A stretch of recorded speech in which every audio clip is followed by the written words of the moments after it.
Good morning, everyone. Welcome to another lesson in Introduction to Philosophy of the Human Person.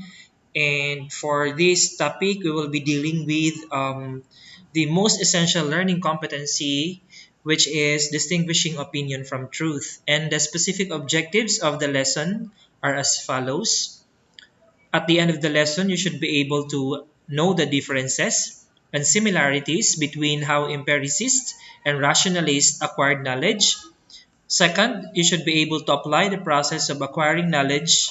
And the third one, you should be able to recognize the role of knowledge in epistemology. Before we go to our lesson proper, I have a question here for you to reflect on. So the question is, have you ever experienced believing in something you thought is true, but in the end you discovered that it is false? Have you experienced that, class? If you have, can you cite some instances, even in your mind? Okay. Now we will move on to another. Uh, we'll move on. Okay. Sometimes you feel that the person standing in front of you is a true friend who will never betray you, but in the end he did betray you. Have you experienced this, class? Or during an examination period, you feel strongly that letter A is the right answer for item number 12, but it turned out to be letter B.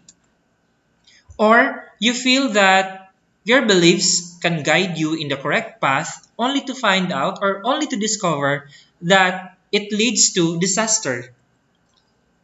Now, pondering on those question, class, there is a big difference to what we feel is true and what is really true. According to philosophy, if you want to know the truth, you have to use not emotions but thinking. So is gagamitin natin dito ay hindi ang ating emosyon o hindi ang ating nararamdaman, but we have to be rational or we have to use our mind. Okay, that leads to our topic, which is about knowledge and truth. Do you remember the branch of philosophy which focuses on the knowledge and truth? If you could still remember, then that's very good of you. And that branch is actually epistemology. Epistemology, as if we could go back, if we go back to our discussion previously, is a science devoted to the discovery of the proper method of acquiring and validating knowledge. That's according to a philosopher named Ayn Rand. The purpose of epistemology is number one, to show how we can acquire knowledge and also to give us a method of demonstrating whether the knowledge we acquired is really knowledge. Now, the nature of knowledge. So basically, we should ask ourselves if we are knowledgeable what knowledge is. The basic definition of knowledge is it is a mental grasp of reality reached either by perceptual observation or by a process of reason based on perceptual observation. That's also according to Ayn Rand. There are two ways to acquire knowledge. So, inyong itry kung these ways, kung itong mga paraan na ito on acquiring knowledge are actually true based on your experience. First, we can acquire knowledge using our senses. So ano ba yung mga senses natin? We have our sense of seeing for our eyes if we use our eyes. We have our sense of smell if we use our nose. We have the sense of taste if we use our tongue. We have the sense of hearing if we use our ears. And we have our sense of feeling if we use our skin. So that is the first way in acquiring knowledge. We are using our senses. Now, the method of acquiring knowledge through our senses is actually called empiricism. So yun ang, kaya pag sinabi nating empiricist na isang philosopher, you actually use your senses if you are obtaining knowledge. Empiricism considers experience as the source of knowledge. Kaya nga sinabi ko kanina, based from your experience. Empiricism has many adherents in the history of philosophy, such as John Locke, George Berkeley, and David Hume. So these are the persons that actually espouses empiricism, or the use of our senses in obtaining knowledge. Another way of acquiring knowledge is we can acquire knowledge by thinking with the use of our minds, and that is what is called by philosophers as the rational faculty. So in this second way of acquiring knowledge, we use the method which is called thinking. We use our mind actually. So thinking with the use of our minds is what rationalism advocates. Rationalism considers reason as the source of knowledge. So kung ikukumpara natin yung rationalism sa empiricism, the obtaining of knowledge in empiricism is just by using the senses. So 5 lang yon. But in rationalism, we actually obtain knowledge by using our mind. There are some well-known rationalists in history who are actually first René Descartes, Baruch Spinoza, and Gottfried Wilhelm Leibniz. So these are the well-known rationalists. They obtain knowledge by means of reason. So ito sila. Sila ang mga philosophers who are well-known for being rationalists. Ayan. So we now go to the process of acquiring knowledge. Paano ba ang tamang proseso, or how do we acquire knowledge? So there is actually a step-by-step process. And the first one is reality. Reality. To know is to know something. This something is what philosophers call reality, existence, or being. So, pag walang bagay tayong nakikita, pag walang ginawa ang Diyos, if nothing exists, then wala tayong knowledge na makukuha, wala tayong makikita. So, the beginning of knowledge actually is reality. Existence is everything there is. So, do you remember the branch of philosophy which studies existence? If yes, very good. It includes everything we perceive: animals, plants, human beings, inanimate objects, and everything inside our heads, like our thoughts and emotions, which represents our inner world. So sabi ko nga, nagsisimula ang pag-obtain or pagkakaroon ng knowledge based on or from reality and existence. Existence is really all there is to know. If nothing exists, knowledge is impossible. Tama naman ang sinasabi dito. So pag wala tayong bagay na nakikita, pag walang existing, pag walang something na nag-i-exist, then knowledge is impossible. The second step actually is perception. Now, ano ba itong tinatawag na perception? So kanina meron na tayong number 1, reality. So, pag may reality, pag may pagbabasehan tayo ng ating knowledge, perception will come in place. So, our first and only contact with reality is through our senses. Knowledge begins with perceptual knowledge. So, pag meron ng bagay, may nag-i-exist na bagay na ating nakikita, that is the time that we do actually the process of percepting the knowledge or perception. So, in perception, at first, the senses gives us knowledge of things or entities. At ito ang tinatawag ni Aristotle na primary substance. So, nakikita natin ang mga bagay-bagay, or halimbawa, may aso, may pusa, may upuan, may table, may tao. So, yun, meron tayong na-perceive na natin kung anong bagay yung ating nakita. Later, we became aware not only of things but certain aspects of things like quality. So, after nating makita yung bagay, yung table, halimbawa, after natin siya makita or yung chair, magkakaroon tayo sa isip natin magkakaroon tayo ng perception on what is the quality or what are the qualities those chairs or those table have. Like the table is color brown, the chair is color red, the table is 2 meters long, and yon, mga ganong qualities. Now, these so-called Aristotelian categories cannot be separated from the entities that have it. Ayan, yung sinabi ko na nga kanina, halimbawa, red ang kulay ng chair. Walking, like another example, walking cannot be separated from the person that walks. So, yung human being na naglalakad, so tao, then he has the characteristic or quality na siya ay nakakapaglakad. So, that's still a part of perception. Now, on the third step, which is concept. So, ano naman ito? So, balikan natin ha. Una ay reality, pangalawa ay perception, and then pag nagawa natin yung dalawang yon, we will now be able to form a concept.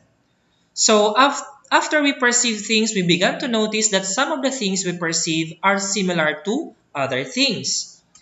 So, ayan. Ano ba itong tinatawag na ano ba yung concept natin? So, there is actually an abstract concept or generic idea generalized from particular instances. So, pangkalahatan, merong idea which is called an abstract or generic idea sa lahat ng mga bagay-bagay. For example, nakita natin ang tatlong tao like Juan, Pablo, and Pedro na at first glance ay they may have nothing in common. Wala silang pagkakapare-pareho. But when we compare them with another entity, like for a dog, halimbawa, sina Juan, Pablo, at Pedro, may nakita natin sila. Then after that, nakita naman natin yung isang aso. Suddenly, their differences become insignificant. Their big difference to a dog highlights their similarity to one another. So dahil nakita natin ng aso, may nakita tayong aso, nagiging curious tayo or nagiging aware tayo on how the three human beings or kung paano yung tatlong tao na nakita natin ay nagkakaiba-iba with each other. We therefore group them into one class or group named the group of man, and yung tatlong tao na nakita natin, we will categorize them into a group of human beings, and the dog would be categorized into the category of animals. And then we define what that group is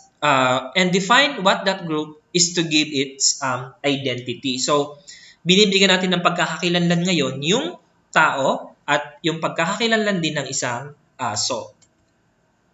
The first concepts we form are concepts of things like dog, cat, man, house, car. These elementary concepts are called first-level concepts. So yung ginawa natin kanina na pagbuo ng konsepto ng tao at konsepto ng animals ay tinatawag, according to Ayn Rand, tinatawag na first-level concepts. From these first-level concepts, we can form higher-level concepts through a process which is called abstraction from abstractions. Now, in forming abstractions, there are two types. First, wider generalizations or simply widening, and the other one is subdivisions or narrowings. Alamin natin yung pagkakaiba ng pagbuo ng concept ng abstraction by clarifying these two types.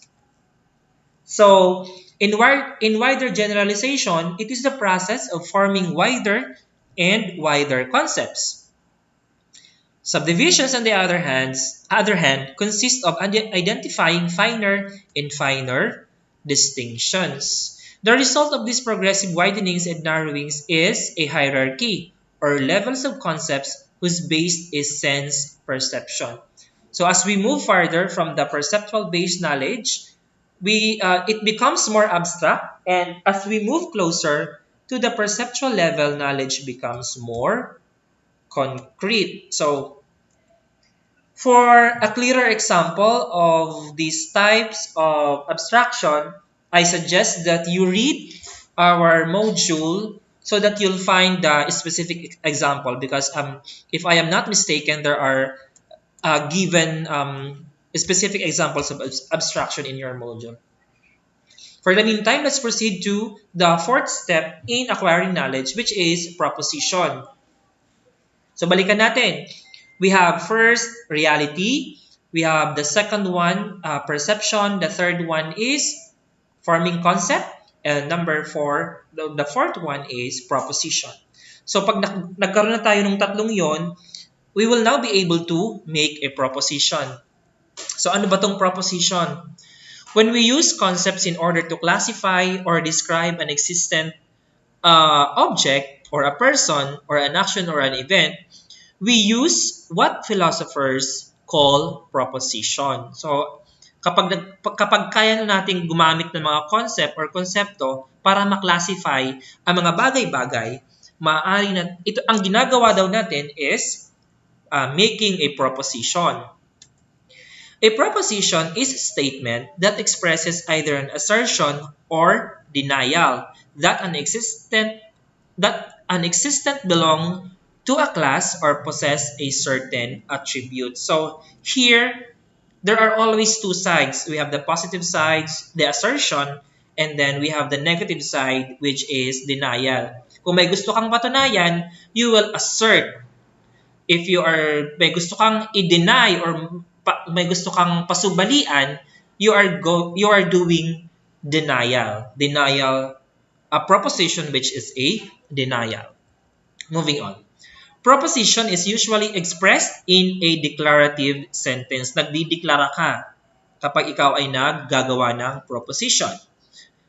And we have here an example. When I say, for example, that men are mortals, I am making an assertion of men which are affirmative in nature. Positive to ang ginagawa ko because sinasabi ko na ang mga tao ay mortal. Thus, it is an affirmative proposition. However, if I make an opposite claim, pag kinontra ko yung claim ko kanina that men are not mortals, I am actually doing a negative proposition, which is I am denying something about the men. So those are ito pa. An affirmative proposition therefore has the following structure. S, which is for the subject, and P is for the predicate, and that is the formula. While the negative proposition has the structure of S is not P. Iyan, kapag ikaw ay magde-deny. Notice that statements like men are mortals, angels are not demons, and saints are not sinners can either be true or false. So basically, these statements are subjective in nature because the answer to these questions or the responses to these statements are actually would depend on the perception of the one who is reading or the one who's listening. Truth and falsity are called the two possible truth values of the statements. And now we proceed to the last step in obtaining knowledge, which is inference. So let's go back again. Number one is reality. Number two, second step is perception. The third step is concept. The fourth is proposition. And the fifth is inference.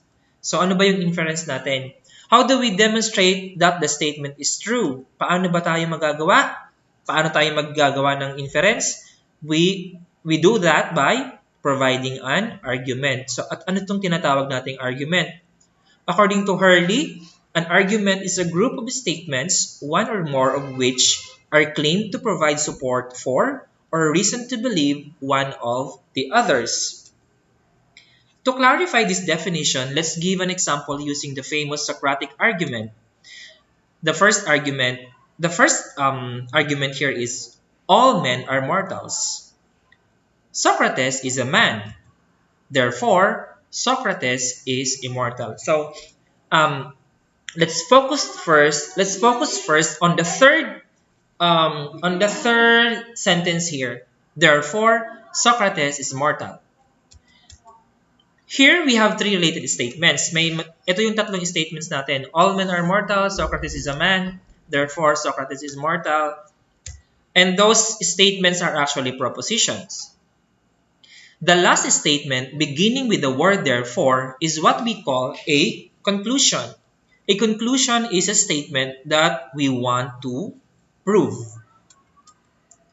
The first two statements are what we call premises or premise. A premise provides justification, evidence, and proof to the conclusion. So kung babalikan natin yung ating Socratic statement here, these are the premise. Mga premise ito, evidence to. All men are mortal, Socrates is a man, and the conclusion here is therefore, Socrates is mortal. And if we go back to the previous slide, we are actually doing inference because we provided an argument. So that's how we proceed with inference. An argument expresses a reasoning process which logicians call inference. Arguments, however, is not the only form of inference, but logicians usually use argument and inference interchangeably. Okay, so ayan, we will now proceed to the activities. So first activity is think and share. So in your yellow paper, answer the following questions. What are the similarities and differences of an empiricist and rationalist in acquiring knowledge? And the second question is, what are the different processes or process of acquiring knowledge? You have to enumerate that. Hindi lang kailangan i-enumerate. You have to explain in one or two sentences the process of acquiring knowledge. Now, it's time for reflection. Right now, we are living in a very challenging time that some people call it the new normal. All of this happened because we have one tiny enemy which we can see but is deadly, the COVID-19 virus. What is the importance of knowledge in battling the pandemic? Ilagay nyo rin yan sa inyong yellow paper. Now, for your activity, third activity. Using a Venn diagram, write the similarities and differences between how empiricists and rationalists acquired knowledge. So in your paper, you have to draw a Venn diagram and then you have to have the comparison of an empiricist and rationalist on their similarities and differences.